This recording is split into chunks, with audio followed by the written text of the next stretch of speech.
In a bustling city, there lived a man named Daniel.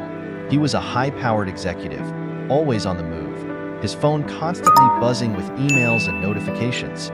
Daniel prided himself on his work ethic and believed that success came from work and perseverance.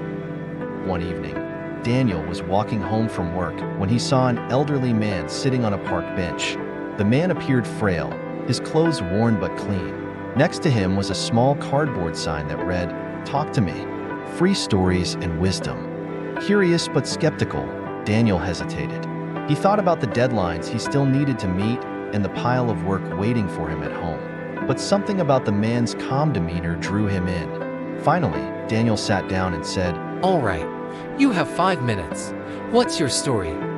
The old man smiled warmly and replied, "It's not about my story, son. It's about yours. Tell me, when was the last time someone truly listened to you?"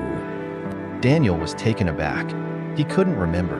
He was always the one making decisions, giving orders, and solving problems.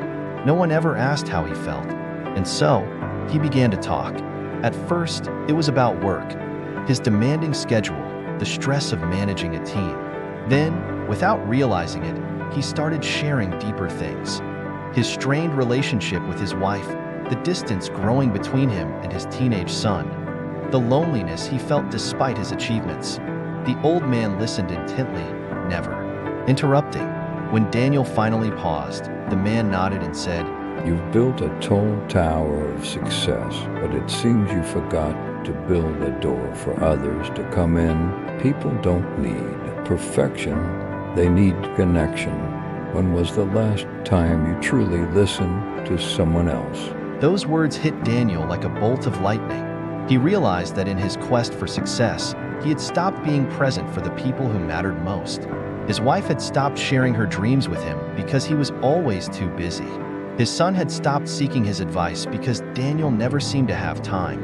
That night, Daniel went home and did something he hadn't done in years. He sat down with his family, turned off his phone, and simply listened. His wife hesitated at first, but soon she opened up about her feelings of neglect and her own dreams for their future. His son, initially wary, eventually shared his struggles at school and his love for photography.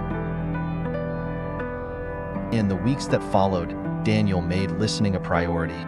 He set aside time every day to connect with his family, his friends, and even his coworkers. He discovered that listening wasn't just about hearing words.